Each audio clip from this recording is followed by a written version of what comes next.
우리의 도움은 천지를 지으신 여호와의 이름에 있도다. 아멘.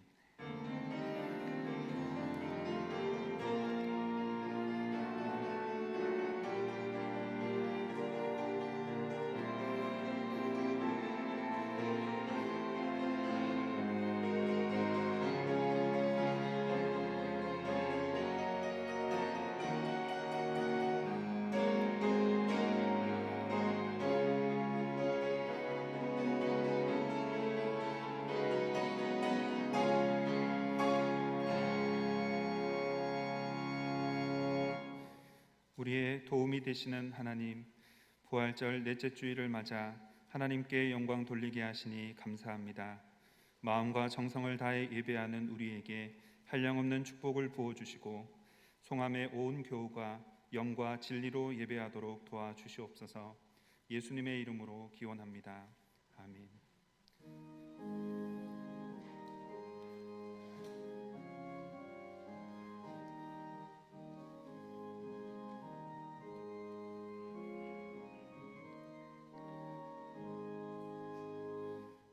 영광의 왕께 다 경배하며 그 크신 사랑 늘 찬송하라.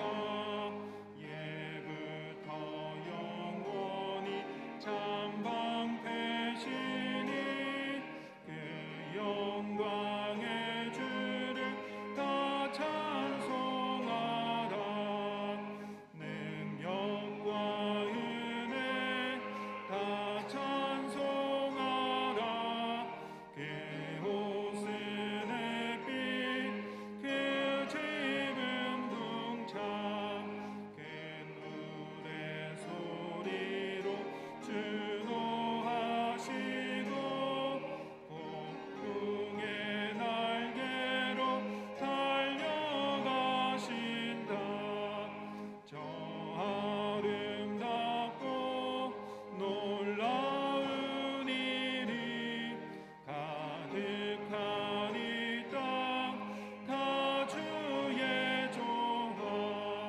그 힘찬 명령에 더 잡히나니 저 푸른 바다는 옷자락이라. 그릇같이 연약한 인생 주 의지하여 늘 강건하리. 온 백성 지으신 만왕이시니 그 자비 영원히 변함없소서.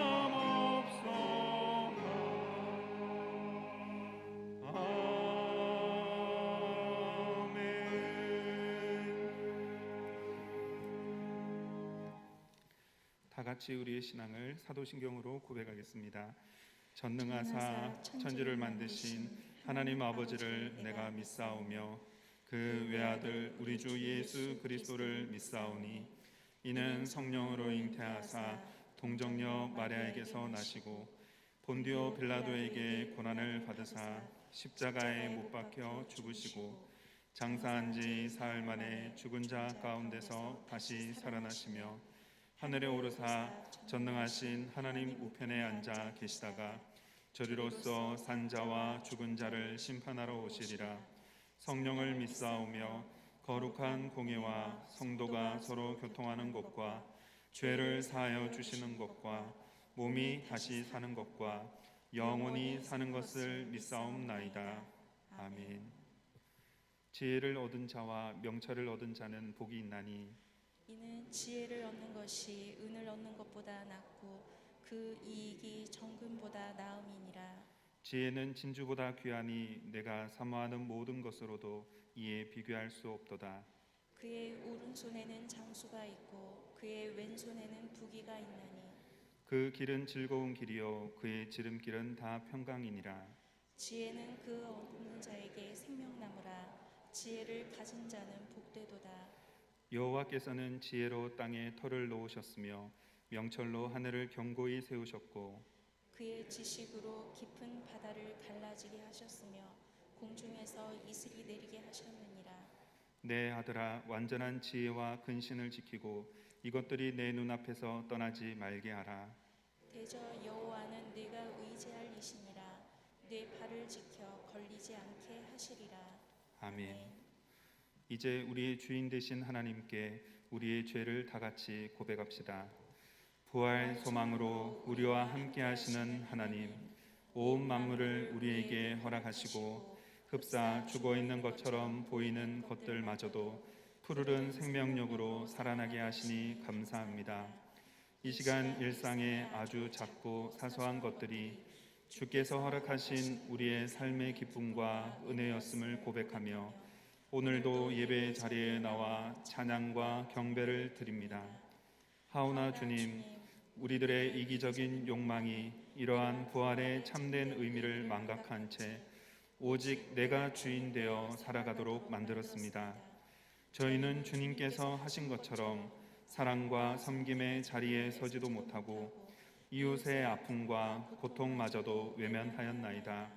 주여, 우리의 죄를 용서하여 주시옵소서. 예수님의 이름으로 기도드립니다. 아멘. 이제 나와 하나님만이 아는 죄를 침묵으로 참여합시다.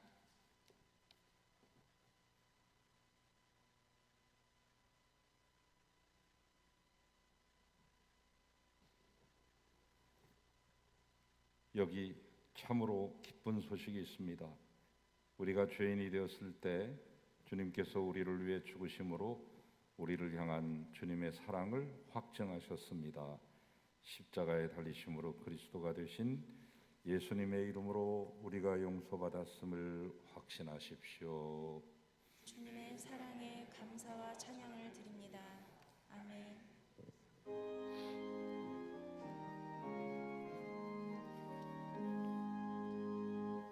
만국의 근원 하나님, 온 백성 찬송 드리고 저 천사여 찬송하세. 찬송 성부 성자 성령.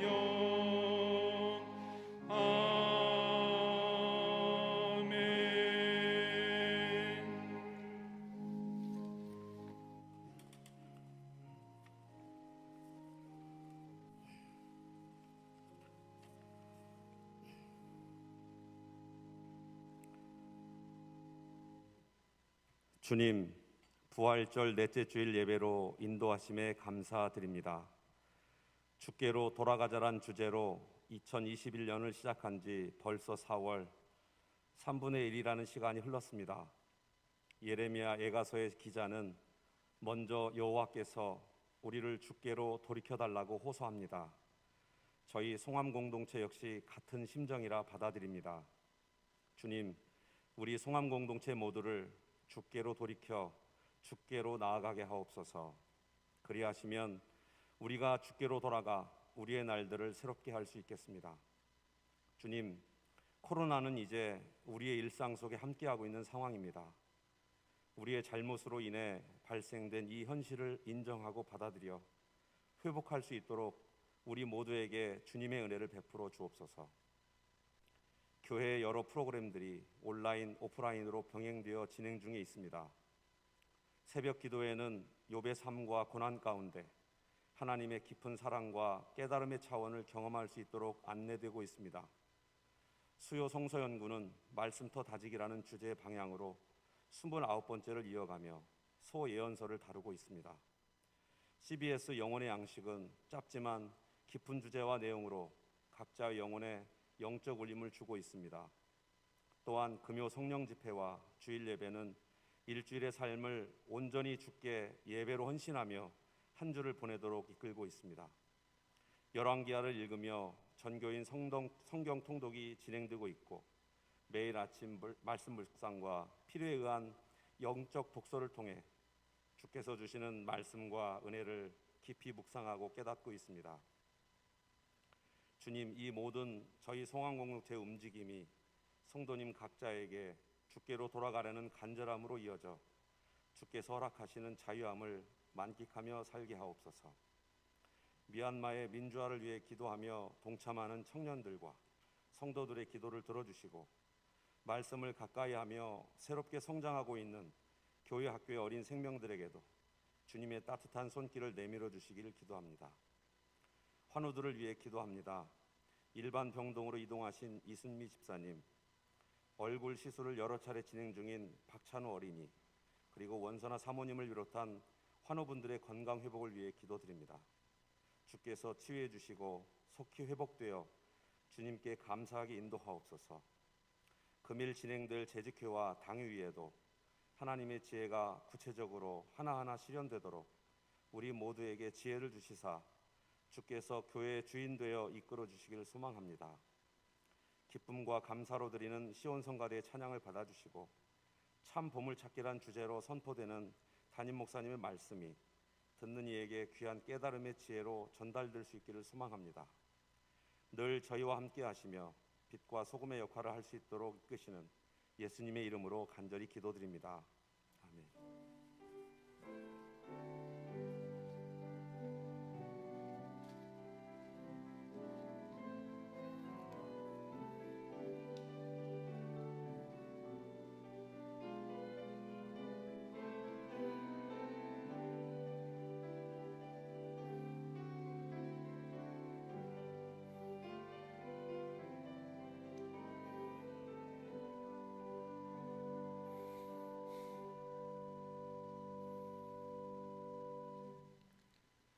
사월의 마지막 주 부활절 넷째 주일 예배를 드리기 위해 이 자리에 함께 하시고 또 예배에 동참하시는 사랑하는 모든 분들 주님의 은혜와 평강이 넘쳐나기를 간절히 소망합니다. 샬롬. 샬롬.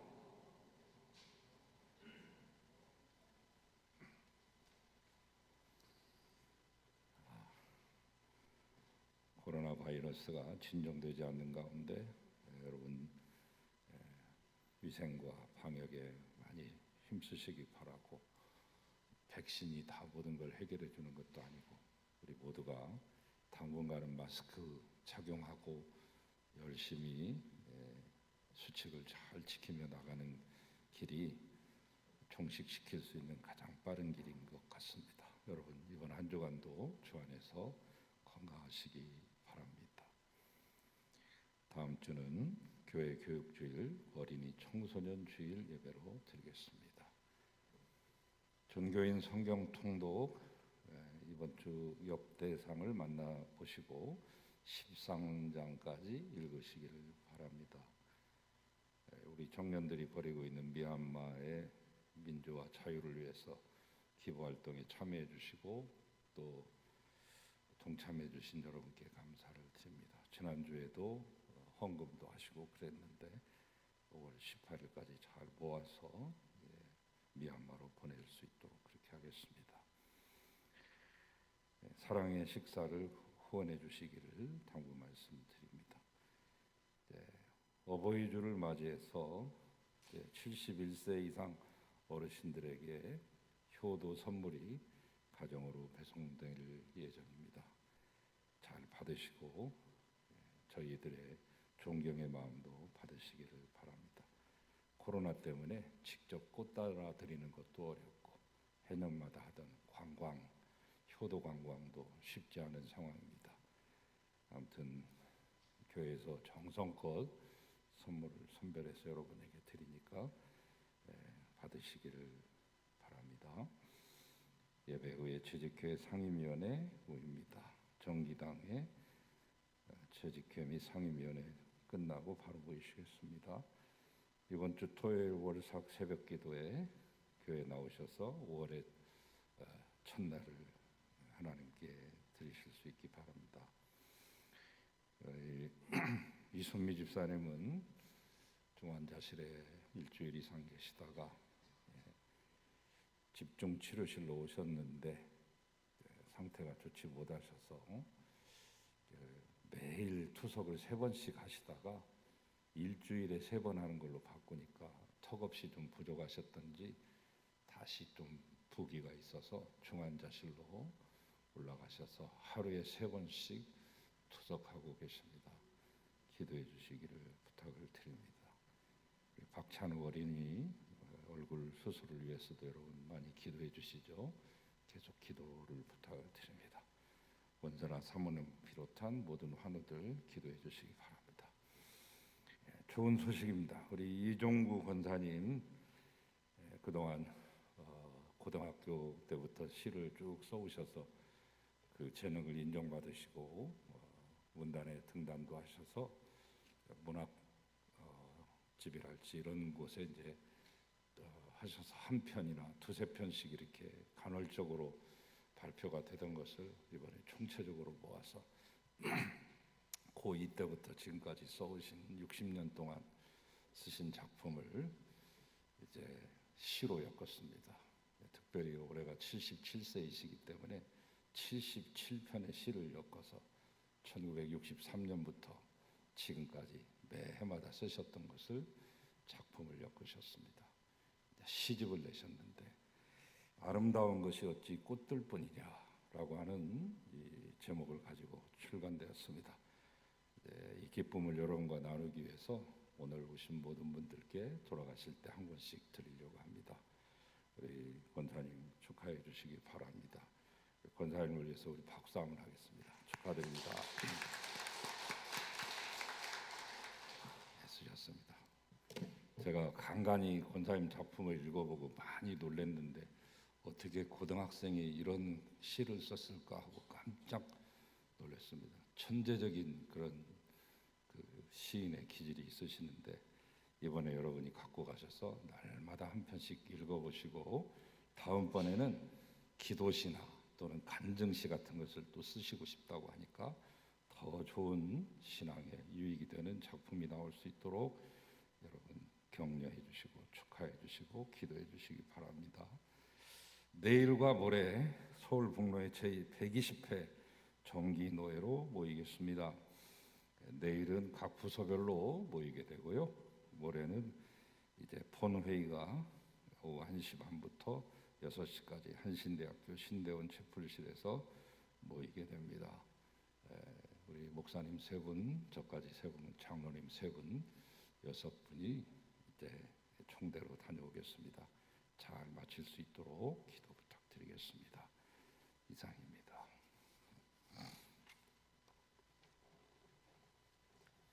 예물 드리겠습니다.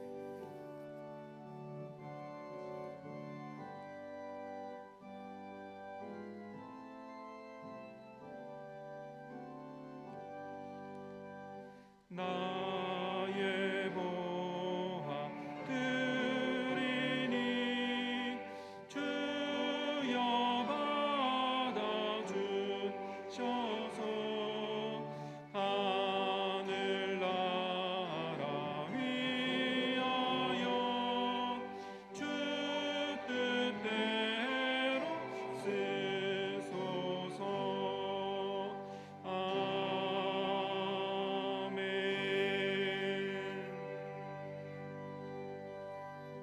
주님의 크고 놀라우신 은혜에 감사하며 예물 드립니다. 받으시옵소서. 11조 예물로 감사헌금으로 또한 부활절 감사 예물로 미얀마를 돕는 헌금으로 1,000번제로 추정헌금으로 드립니다.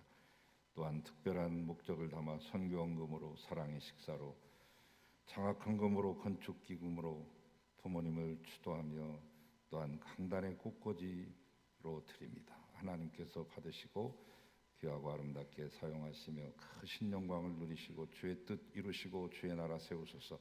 하나님 오늘 또 우리에게 이 아름다운 귀한 행렬에 동참할 수 있도록 은혜를 베풀어 주심에 감사하며 주님께 드리는 모든 손길들과 가정들 위해 걸음걸음 위에 하나님 하는 모든 일들과 경영하는 일들 가운데 형통의 복을 더하소서. 예수 그리스도의 이름으로 축복하고 기도하나이다. 아멘.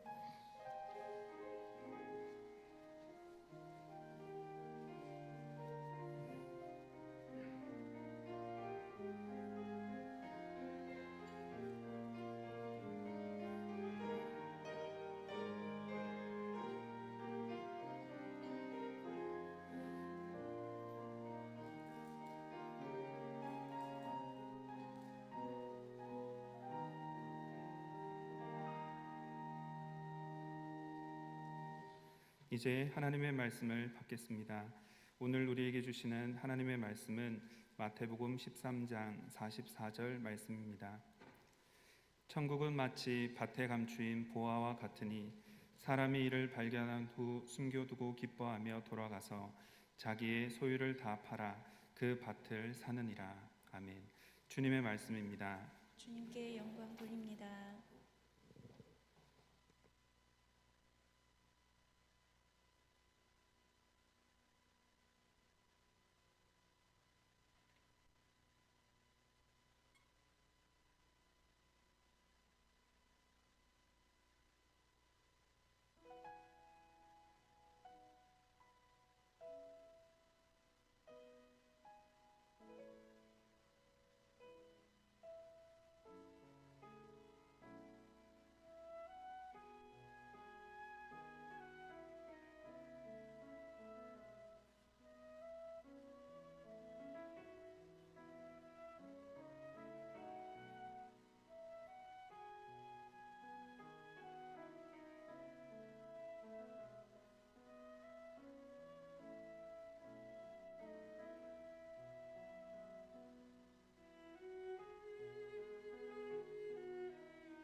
아멘.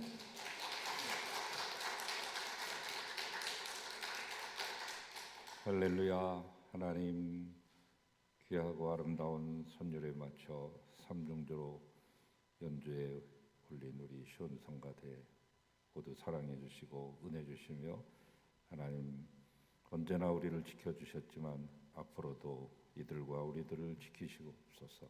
하나님 모든 영광을 홀로 받으시고 말씀에 귀를 기울이는 성도들에게 은혜 주시며 신원을 운반하는 부족한 종을 사용하여 주셔서 주의 말씀 들려주소서. 예수 그리스도 이름으로 기도합니다. 아멘. 지금으로부터 한 150년 전에 시돈 지역에서 지금 이제 레바논 영토가 되었습니다만 시돈 지역에서 예수님도 이제 해외 여행을 최초로 하신 곳이 두로와 시돈 지역이죠. 성경의 베니게 또는 페니키아로 알려져 있는 지역이 되겠습니다. 해상 무역의 요충지이기도 하고 해양 세력과 대륙 세력이 만나는 지역이기도 하고요. 모든 문물에 수입되는 그런 지역이기 때문에 조선업이나 무역업이 발달되었던 그런 지역이 이제 투로와 시돈 지역인데 이 시돈 지역에서 지금은 이제 아랍어로 사이다라고 말합니다.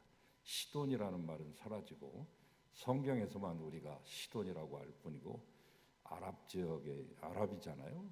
레바논이 아랍어로 사이다입니다. 사이다 콜라 하듯이 외우기도 쉽죠. 이 시돈 지역에서 어떤 농부가 아카시아 나무 밭을 일구다가 땅을 팠는데 땅속 깊은 곳에서 구리로 만든 그런 상자가 나왔습니다. 그 안에는 알렉산더 대왕 시대에 사용하던 순금으로 된 금전이 그 상자 바구니에 가득 차 있었던 것이죠. 그래서 화제가 된 적이 있습니다. 시돈, 지금의 사이다 지역은 지금부터 한 5,000년 전부터 도시를 이뤘던 그 지역 지중해 연안에서 가장 오래된 그런 도시죠. 그래서 그리스의 시인 호메로스의 작품에도 등장하기도 했고요.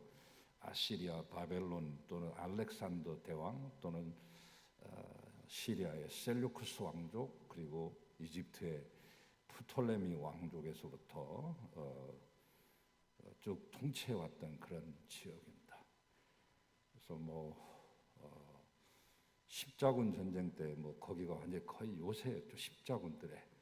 그리고 그 뒤에 몽골군도 쳐들어왔었던 곳이고 또 오스만 터키, 오스만 제국들이 그것을 통치하기도 했었던 그렇기 때문에 많은 전쟁을 통해서 또는 무역을 통해서 묻혀져 있었던 수많은 금은 보화들이 묻혀져 있는 곳이기도 하죠.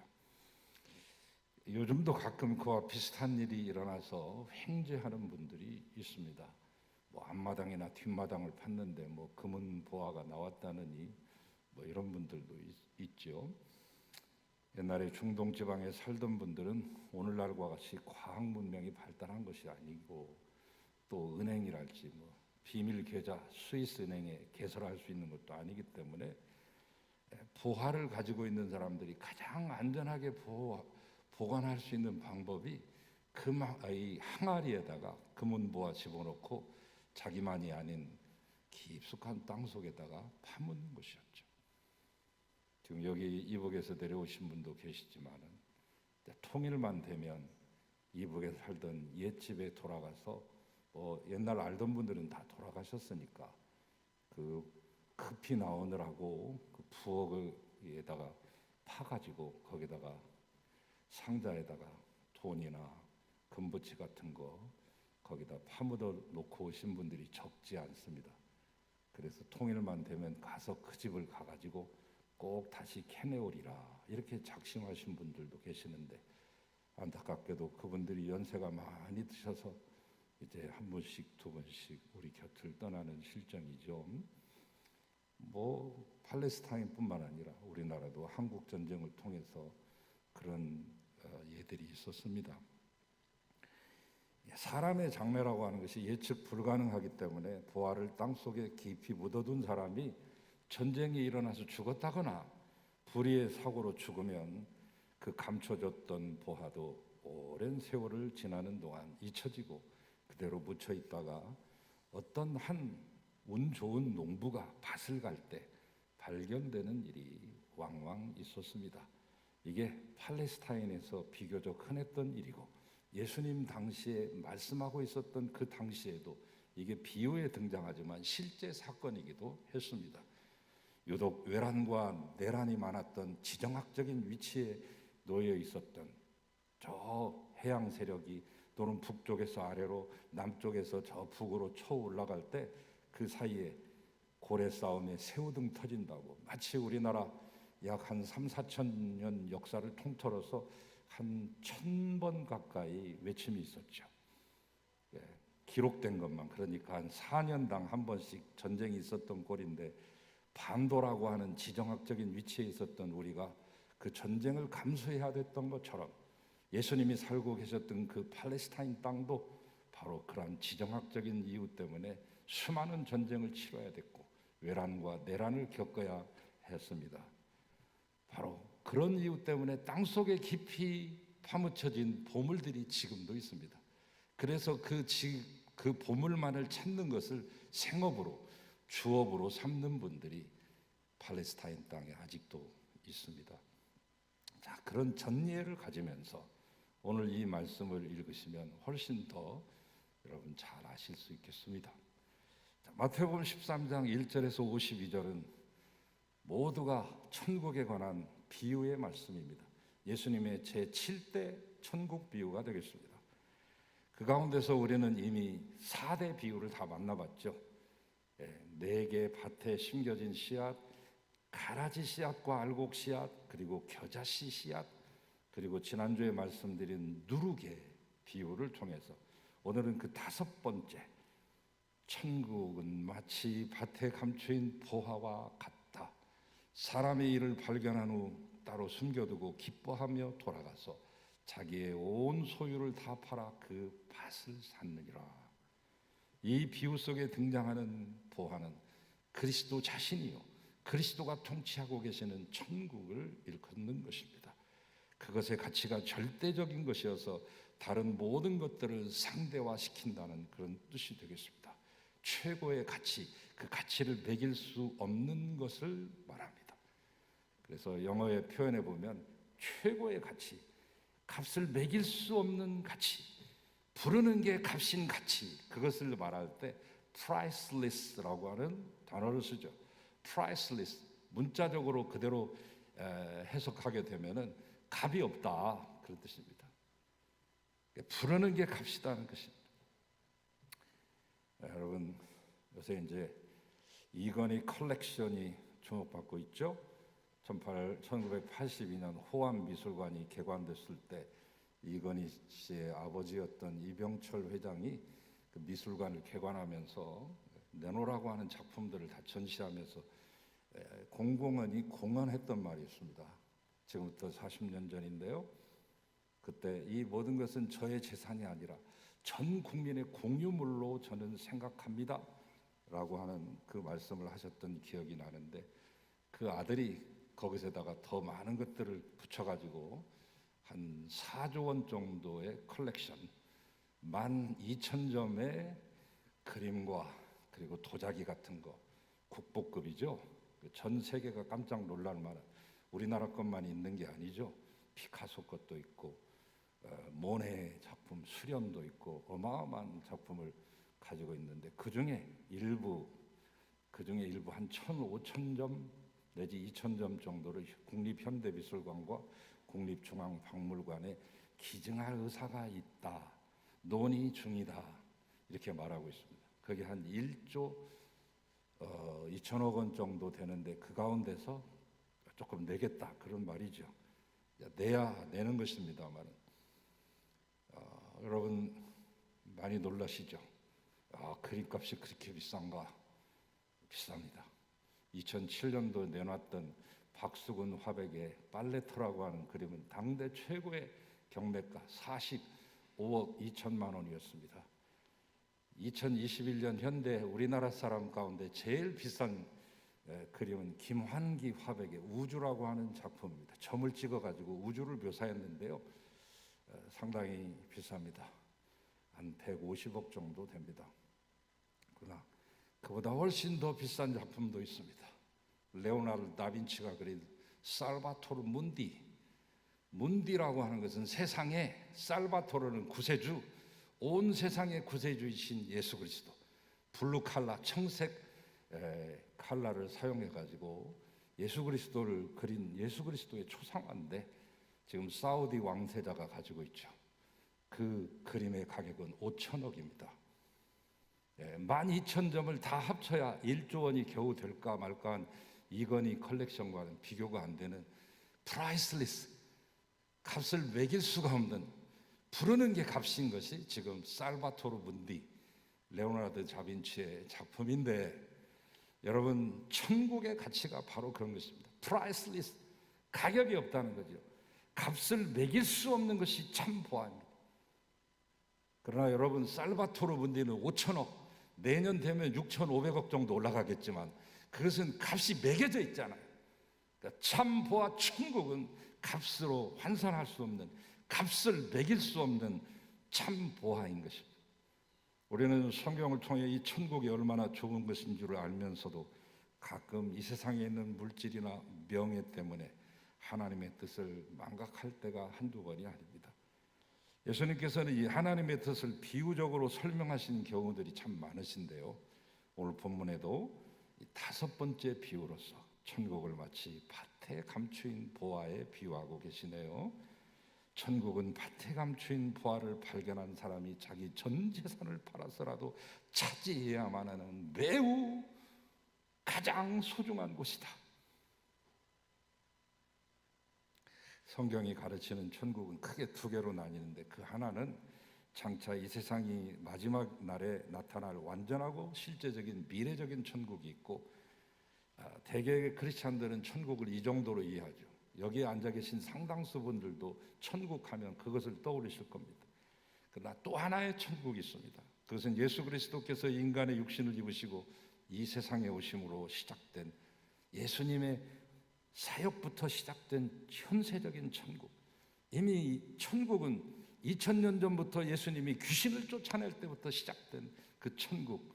우리는 이 현재 진행형적인 천국과 미래에 완성될 그 천국 사이에 끼어서 그 진행되어지는 그 천국의 백성으로 지금 살아가고 있습니다. 죽어서 천국 백성이 아니라 지금도 천국 백성입니다. 여러분, 이제 하나님의 나라가 확장되고 있는 이 형국인데, 이게 현세적인 천국입니다. 오늘 본문을 중심으로 해서 앞뒤로 이루어지는 7가지 천국 비유는 이 현세적 특징을 분명하게 보여주죠. 오늘의 이 5번째 비유, 밭에 감춰있는 이 보화의 비유를 통해서 천국의 깊이와 길이와 높이와 넓이가 더욱더 확장되어지고 여러분이 깊이 깨달을 수 있는 아름다운 시간이 되시기를 축원합니다. 세상 사람들은 나름대로 인생관과 가치관과 세계관과 우주관을 가지고 있습니다. 노숙하는 사람도, 한 끼 밥을 빌어먹는 거린들도 다 나름대로의 철학이 있습니다. 그래서 자신의 세계관 속에서 추구하는 최고의 가치를 얻기 위해서 일평생 바쁘게 사는 것이죠. 아침에 일찍 일어나 저녁에 늦게 누우며 수고의 떡을 먹는 것이죠. 어떤 이는 물질의 최고의 가치를 두고 엄청난 물질을 얻기 위하여 노력하고, 어떤 이는 쌓아도 쌓아둘 수 없는 지식의 세계, 그 지식의 그 최고봉에 이르기 위해서 오늘 또 탐독하고 탐구하죠. 또 어떤 이는 잠시 후면 아침 안개같이 사라질 무익하고 헛된 세상의 명예와 영광을 얻기 위해 심혈을 기울이기도 합니다. 마치 오늘 본문 바로 뒤이어서 나오는 45절, 46절에 나오는 값비싼 진주를 얻기 위해서 세계 방방곡곡을 돌아다니는 진주 장사와 같이, 그러나 진실로 세상의 물질, 지식, 명예, 학문은 결코 값비싼 보배가 아닙니다. 천국은 마치 밭에 감추인 보화와 같아서 여간에서는 쉽게 발견되지 않습니다. 보물찾기와도 같습니다. 저는 일생을 살아오는 동안 보물찾기나 경품이 잘 안 되기로 유명한 사람, 여러분 가운데도 대부분이 아마 그러실 거예요. 왜냐하면 보물찾기나 경품은 숫자대로 다 준 게 아니잖아요. 지극히 작은 퍼센테이지, 10% 내지 때로는 1% 정도만 그 줄 사람을 한정해 놓고 하기 때문에 대부분이 보물찾기에 실패하죠. 그래서 나는 죽어도 안 되는가 보다, 해봤자 소용없다, 미리 포기하는 분도 계십니다만 실망할 것은 없습니다. 경품이나 보물찾기 정도 가지고, 그런 것 가지고 실망하시지 마십시오. 우리에게는 참 보물찾기가 있습니다. 고마운 사실은 이 보물찾기, 세상의 보물찾기는 애를 써가지고 막 숲을 사이를 지나가지고 낙엽 사이도 이렇게 들어봐야 되고 나무 껍질 사이도 유심히 살펴야 되지만, 천국의 고귀하고 소중한 이 보화는 우리에게 밝히 드러났습니다. 예수 그리스도를 통하여 밝히 계시되었습니다. 이게 바로 특별 계시 아니에요. 일반 계시도 있지만 우리는 특별한 계시를 받아서 이미 밝히 드러난 것을 보고 있습니다. 천국이 세상 무엇과도 비교 없을 정도로 소중함을 안다면 자신의 모든 것을 투자하기를 꺼려서는 안 될 것입니다. 천국은 그 가치를 발견하고 이를 위해 자신의 전 생애를 온전히 투자하는 자만이 소유할 수 있기 때문입니다. 여러분, 불신자들은 이 비밀을 도저히 납득하지 못하죠. 성령께서 그 마음을 변화시키고 그 비밀을 깨우치실 때까지는 천국은 그들에게 비밀로 감춰져 있습니다.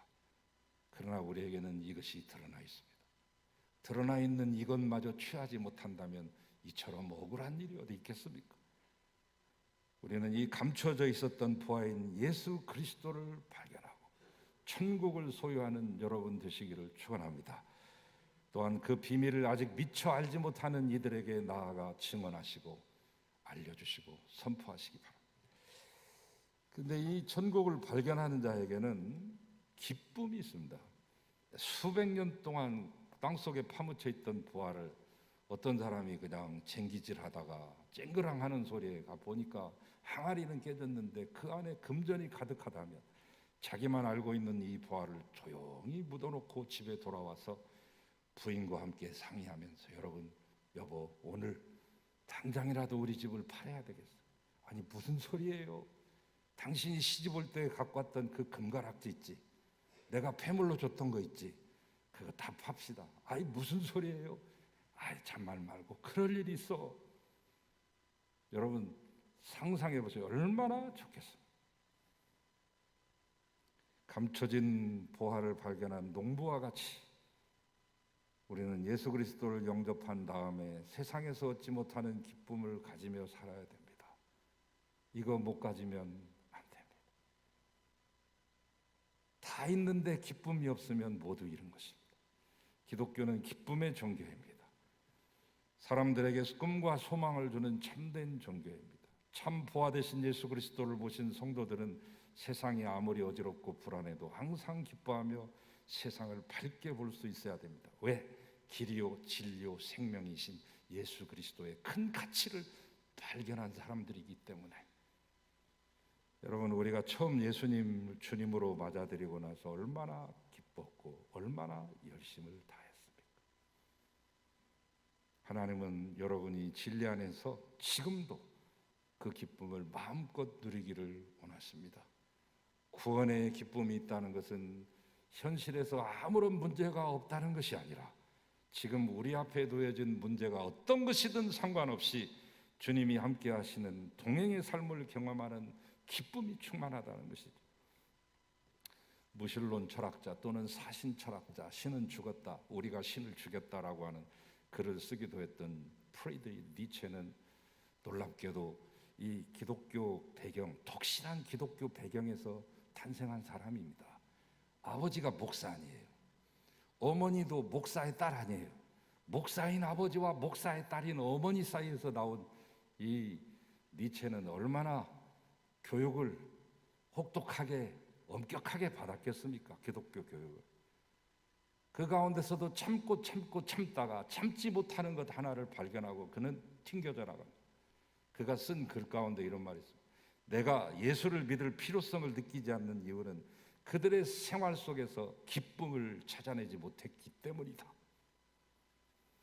똑같은 루터교 교회 목사의 아들이었던 알버트 슈바이처는 아프리카 원시림 랑바렌에 가서 수많은 사람들을 진료해주고 복음을 증거했던 철학자요, 신학자요, 당대 최고의 음악자요, 그리고 박사 중에 박사였죠, 여러분. 박사를 3개 이상 가진 사람입니다. 그 전문 분야에 있어서 그냥 대충 한 사람이 아니라 전문 분야에 모두 최고입니다. 철학, 신학, 법학, 음악 모두. 음악은 바하의 음악을 통달해서 그 파이프 오르간 연주 실력은 당대 유럽 최고였습니다. 이런 모든 것들을 다 배설물로 여기고 아프리카에 가서 이제 복음을 전하고 있던 그가 그 당시에 크리스찬, 지금부터 한 5, 60년 전이에요. 그 당시에 크리스찬들을 이렇게 비유했습니다. 이 아프리카에는 강이 많다. 그러나 물 없는 강이 많다. 모래 언덕 사이로 겨우 명맥을 유지하며 흘러가는 강물을 보고 있노라면 강이라는 이름을 붙이기도 민망할 만큼 초라하고 비참하다.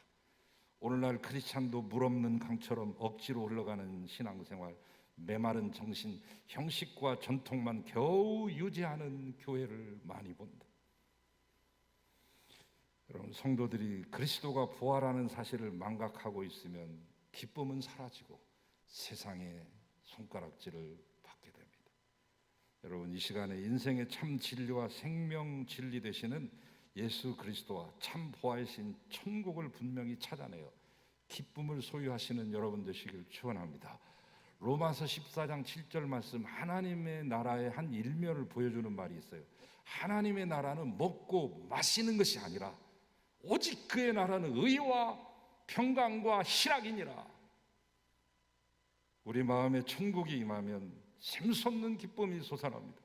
그 기쁨은 누구도 뺏을 수 없습니다.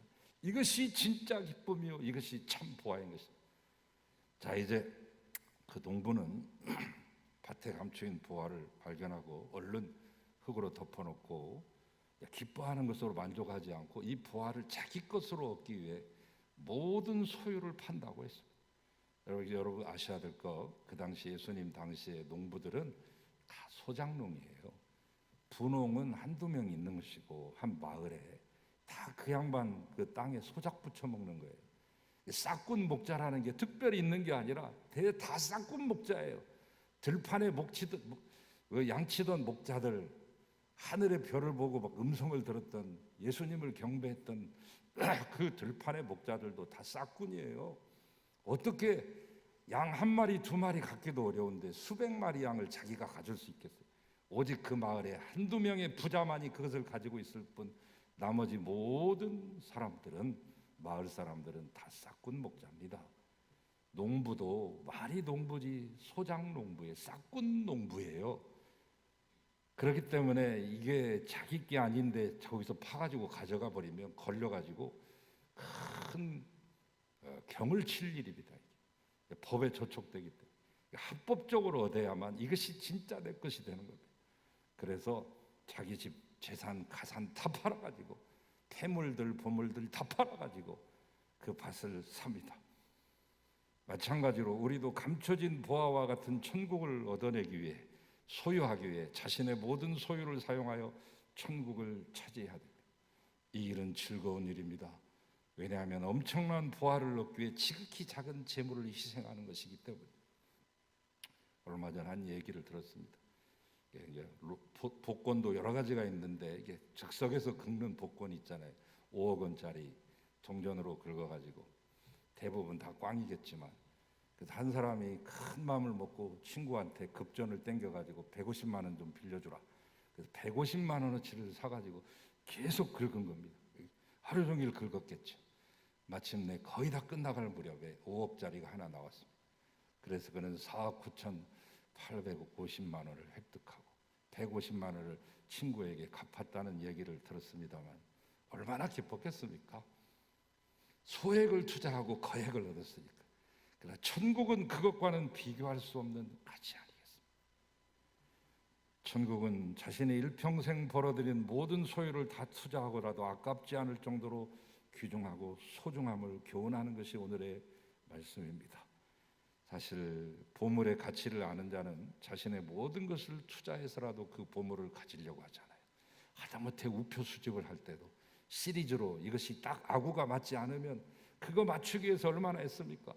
우표가 시들해지니까 주화로 옮겨가더니 주화가 시들해지니까 희귀 카드로 옮겨가면서 컬렉션하는 마니아들이 엄청나게 많습니다.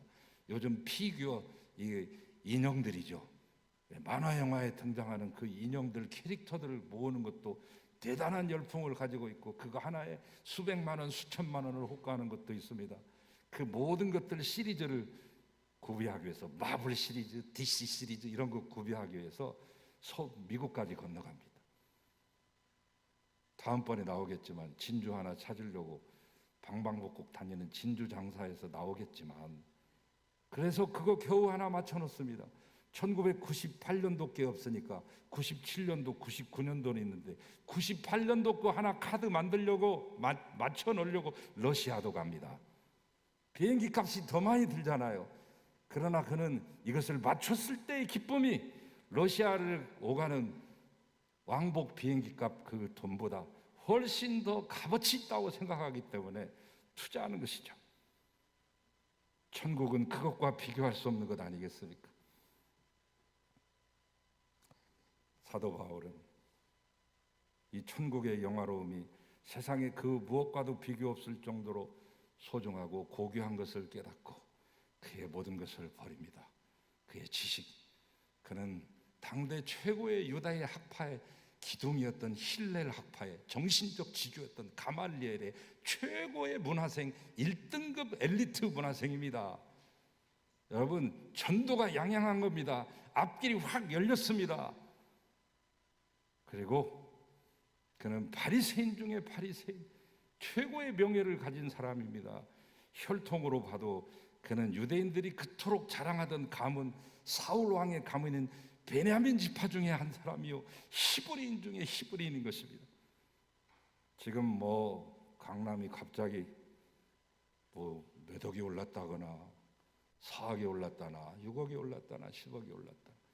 그래서 40년 된 아파트도 80억이 되는 이 세상, 강남 사는 것이 특권이 되고 80억 이상, 아니 곧 이제 100억도 넘을 것 같아요. 100억짜리 아파트 사는 것, 그런 정도의 자랑거리와는 비교도 안 되는 엄청난 자랑이죠. 바울이 가진 이 자랑은 나면서부터 로마 시민권을 가진 사람이요, 돈 주고 산 사람도 아니고 나면서부터 당대 최고의 제국 로마의 시민이었던 사람입니다. 우리나라 사람들이 미국 가가지고 그린카드 이민 해가지고 거기 시민권 하나 얻으려고 그 수많은 노력들을 기울이고 아직도 그것을 얻지 못해서 수없이 애를 타는 분들도 계시고 그것을 얻어서 엄청난 세상을 다 가진 것처럼 기뻐하는 분도 있지만, 바울은 나면서부터 로마의 시민권입니다. 지금 미국의 시민권과는 비교되지 않는 세계 최고의 제국 로마의 시민권을 가진 자입니다. 그러나 그 모든 것 배설물처럼 버렸습니다. 바울은 그리스도를 소유하는 일에 비하면 전에 소중하게 생각했던 것들이 다 찢기로 오물처럼 배설물처럼 생각된다 말했어요. 그리고 그렇게 살았습니다. 진정 예수의 가치를 참으로 한다면 예수 믿지 않을 사람은 없습니다. 성령 충만의 진가를 한다면 그것을 목마른 사람처럼 전 소유를 다 팔아서라도 목숨 걸고 그것을 기어코 소유할 것입니다. 돼지 앞에 진주처럼 예수의 가치가 보이지 않는 것이 비극이죠. 1867년 720만 달러에 팔린 거대한 땅이 있습니다. 우리나라의 17배가 넘는 땅이죠. 그 당시 시가로 따지면 1에이커당 2센트 준 겁니다. 1에이커는 1224평입니다. 1224평을 22원에 파는 땅은 대한민국에도 없습니다. 얼음으로 되어진 땅, 그래서 쓸모없는 땅, 북극 곰들만이 노니는 땅, 얼음덩어리 동토.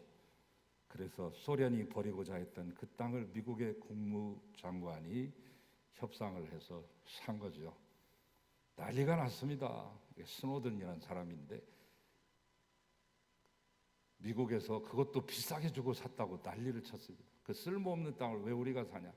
그러나 그로부터 13년 뒤 거기서 3억 달러가 넘는 황금이 쏟아져 나오기 시작하고 세계 최고의 석탄 보유량이 지금도 알래스카에 있습니다. 그리고 엄청난 석유가 쏟아지고 있습니다. 수많은 관광 자원이 거기에 있습니다. 독특한 풍광 때문에, 그 풍광이 자아내는 그 아름다움 때문에 수많은 사람들이 지금도 알래스카로 앵커리지로 비행기 타고 가지 않습니까? 미국의 최고의 전사 전략기지가 되기도 했지. 그 가치를 보지 못한 비극이죠. 소련은 지금도 땅을 치고 있지만 이미 때는 늦은 거 아닙니까? 돼지 앞에 던져진 진주처럼 예수의 가치가 보이지 않는 것이 이 시대의 비극입니다. 여러분이 진정 차지하고 싶은 것이 무엇입니까? 권력입니까? 아니면 참 보아, 하늘의 보아, 천국입니까? 진주를 발견한 사람은 더 이상 조약돌에 미련을 두지 않습니다. 태양을 발견한 사람은 더 이상 촛불을 켜고 싶지 않습니다. 여러분은 감추인 보아, 참 보물인 천국을 발견하셨습니까? 발견했다면 그 아름다운 소식, 기쁨의 소식을 여러분의 형제와 이웃들과 나누시기를 주의 이름으로 축원합니다. 하나님 감사합니다. 천국의 보화를 알게 하시는 하나님, 놓치지 않게 하시고 또한 우리 다 함께 나누게 하소서. 예수 그리스도의 이름으로 기도하나이다. 아멘.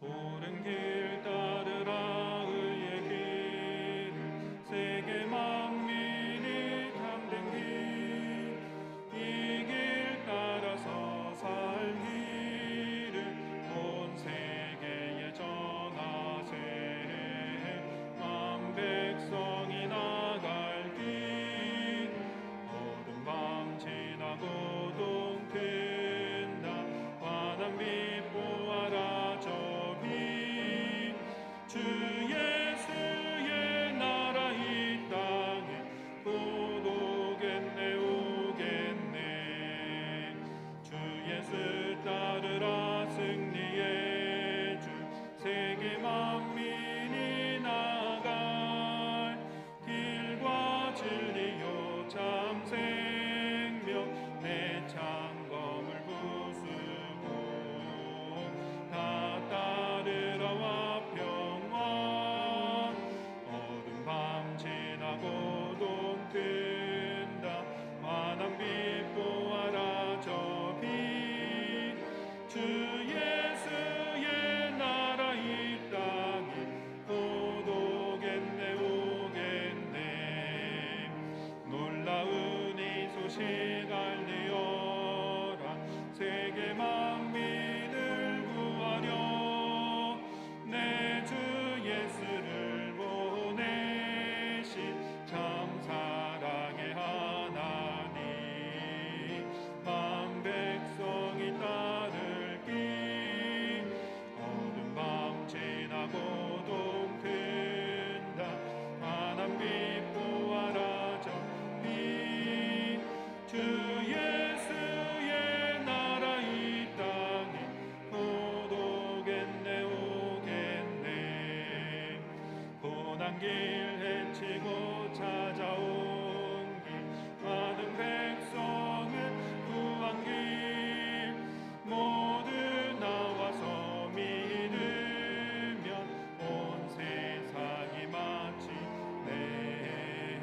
이 진리에 살겠네 어둠 밤 지나고 동튼다 환한 빛 보아라 저비 주 예수의 나라 이 땅에 곧 오겠네 오겠네. 성부, 성자, 성령 삼위일체 하나님의 은혜, 사랑, 교제하심이 참 보아이신 예수 그리스도 진정한 보아인 천국을 사모하며 세상으로 다시금 파송되는 사랑하는 모든 성도들과 우리가 만날 형제 이웃 자매들 모두에게 이제로부터 영원히 함께 하시기를 간절히 축원하옵나이다. 아멘.